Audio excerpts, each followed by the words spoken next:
barnaamijka maanta waxaan rabaa inaan diiradda ku saaro qodobo dhowr ah oon kala soo baxnay buugga Can't Hurt Me ama Waxba Ima Yeeli Karaan ee uu qoray David Goggins.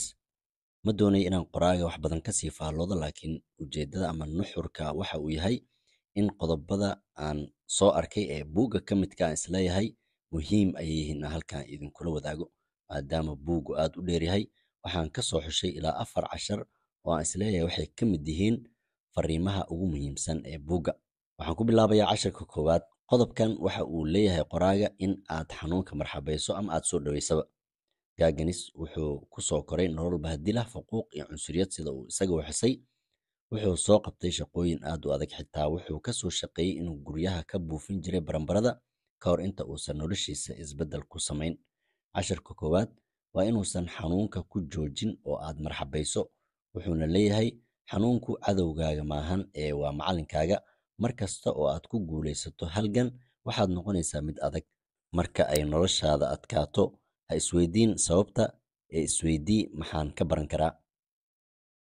Qodobkan waxa uu si gaara inoo xasuusinayaa in qofka laga doonayo inuusan isdhiibin, gaar ahaan marka ay la soo darsaan marxalado adag oo ay ka mid yihiin shaqo la'aanta, marxaladaha kale ee nolosha. Mar walbana uu cashar ka qaato xaaladda uu markaasi ku sugan yahay, kana fekero waxyaabaha ay tahay lagama maarmaanka si uu isbeddel ugu sameeyo noloshiisa.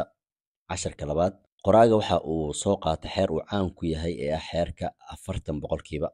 Mid ka mid ah fikradihiisa ugu caansan waa xeerkan.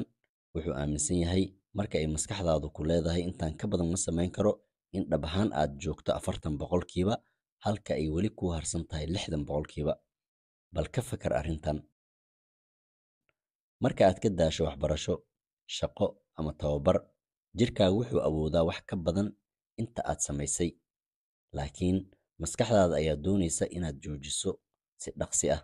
Dadka guulaha gaara waxay naftooda ku riixaan meel ka shishaysa halka ay maskaxdoodu u sheegtay in ay ku joojiyaan, taasoo ka dhigta dad ka duwan dadka caadiga ah ee isdhiiba marka ay dareemaan daal, niyad jab, cabsi iyo wixii la mid ah.